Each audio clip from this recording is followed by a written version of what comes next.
trombose de perna ocasionou essa embolia pulmonar. Uma das complicações que é a embolia pulmonar. É sério mesmo, né, doutora? A gente tem que ficar atento. É. E então, acontece muito mais do que a gente imagina. Se você imaginar que um médico consciente, esportista, com saúde exemplar, pode ter, então é importante que todo mundo tenha essa cultura de que se deve fazer prevenção quando viaja. E a meia elástica eu consigo prevenir? Sim. Ela vai entrar dentro desse conjunto de medidas que previne, sim. Tem uma eficácia grande. Funciona. É claro que a gente nunca sugere que seja isoladamente, né? Põe a meia e esquece. Dorme 17 horas durante um voo noturno, não se movimenta. Não, também não. Meia, mais os movimentos, mais essa atenção. Do pedal da máquina de costura é sensacional, doutor. Isso é importante. Simples, mesmo para o dia a dia de trabalho, pessoas que trabalham em situações confinadas, um ambiente de escritório, um escriturário, digitador, essas pessoas também têm que pensar tal como o viajante.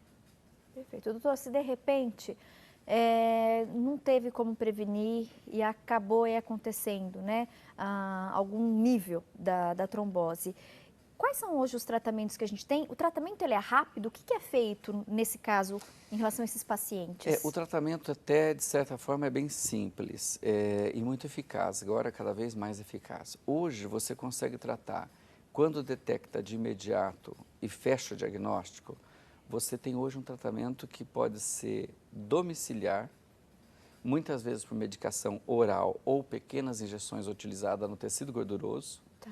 Primeiro numa fase aguda que cobre ali entre 7 a 20 dias de um tipo de medicação anticoagulante, em qualquer uma dessas formas que eu citei, e depois até 6 meses um tratamento de manutenção, que é o período estatístico que pode ocorrer a trombose.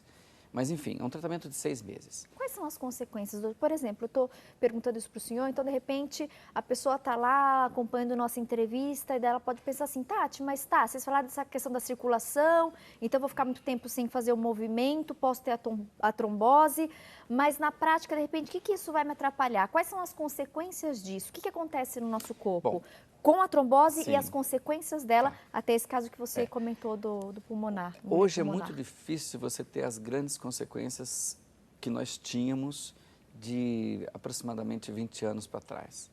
Então, hoje o diagnóstico precoce é muito comum, primeiro porque a população tem já mais informação, segundo porque o diagnóstico simplificou muito com a presença do ultrassom Doppler, que é feito às vezes no consultório ou em qualquer serviço de radiologia à volta nossa.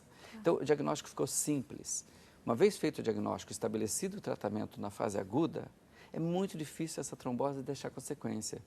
Praticamente as pernas ou mesmo um pulmão que sofreu uma pequena embolia, ele se restitui plenamente com a mesma saúde que tinha, às vezes deixando muito pouca consequência. Agora, ainda assim, as tromboses que às vezes são tratadas um pouquinho mais para frente, já com algum tempo de organização do trombo dentro da veia, que não pôde ser completamente reabsorvido, pode resultar numa certa dificuldade do retorno venoso para aquele membro que teve, e aí alguma tendência de inchaço, que seria o que nós chamamos de síndrome pós-trombótica. Ela vai variar em graus conforme a gravidade da trombose que ocorreu no início ou a demora que houve para início de tratamento. Doutor, na verdade, então, a trombose, por essa falta de movimento, essa ausência de movimento, dentro das nossas veias, das artérias, esse sangue ele vai coagular? Ele não vai fluir, ele fica ali parado e esse que é o problema. A coagulação é uma função normal do organismo que permite com que nós não morramos de hemorragia diante de qualquer ferimento. É essa a função da coagulação. Só que certas situações como essa que nós estamos citando, faz o quê? Vamos dizer, desencadeia essa função de forma desorganizada, na hora errada e em local indevido. A coagulação foi feita para reconhecer uma lesão no meio do caminho da circulação em algum lugar, num tecido ferido, e então formar o coágulo que tampa, evita o sangramento. Por exemplo, eu vou ter um corte, vai sangrar um pouquinho e logo vai parar de sangrar porque vai coagular. É o funcional dela. Ok. Agora, um trombo que se forma numa veia saudável, apenas porque está parada, e um sangue com movimento menor, então ele desencadeia o coágulo, esse coágulo não é pertinente. Ele é indevido, e aí ele vai fechar um vaso sanguíneo saudável.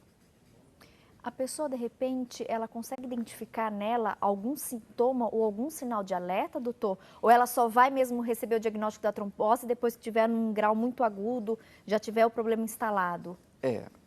Tatiane, uma parte terá sintomas que podem ser valorizados e às vezes esses sintomas são não muito específicos. Por exemplo? Então, às vezes uma dor local depois de uma viagem, muitos vão reclamar disso já no hotel, já no seu destino. Outras vezes um inchaço de panturrilha, que a pessoa já está acostumada a viajar, está acostumada a voar, sabe que sempre que termina o voo tem um inchaço de tornozelo, mas aquela viagem, aquele final de viagem, a barriga de perna, vamos chamar assim, de um dos membros está inchada e firme, a outra não. Isso é diferente. Então, essas sutilezas podem dar um diagnóstico. A dor pode surgir sim, pode ser até intensa em alguns casos, mas não está presente em todos os casos. Mas pode ser um dos outros alertas. Então, outra coisa, muitas vezes nós vamos pensar só nos sintomas de perna. Uma pessoa que termina um voo com uma tosse que não tinha, com uma inspiração profunda dolorosa e não tinha, não era alguém que estava com gripe, alguma coisa assim. Então, essas pessoas devem ter em mente tudo que nós estamos conversando aqui. É um sinal de alerta e deve levar esses fatores em consideração. Sim, com certeza. Perfeito. A gente espera que todo o nosso público que vai pegar a estrada, vai pegar de repente um voo, ou mesmo aí o carro, vai curtir com a família um passeio de muito tempo de duração, né, nesse transporte, nessa locomoção, que vocês então tomem todos esses cuidados, tá bom? E aproveitem da melhor maneira possível aí essas férias e mesmo esse feriadão de Ano Novo. Doutor, estou muito feliz com a sua presença, muito obrigado por todas as dicas e faço sempre aquele convite para você retornar numa outra oportunidade e falar mais para a gente, né, sobre esses assuntos. É importante a gente conhecer o nosso corpo, alguns problemas específicos, para a gente conseguir tomar esses cuidados e prevenir. Claro. Foi um prazer tê-lo conosco. Boa passagem de ano para o senhor. Tatiane, muito obrigado pela oportunidade. Até breve, então. Até breve, com certeza. Turminha, eu vou fazer uma pausa rápida no programa Mulher.com e na sequência a gente volta com mais dica de arte na nossa retrospectiva 2014. Continuem conosco, o intervalo é rapidinho.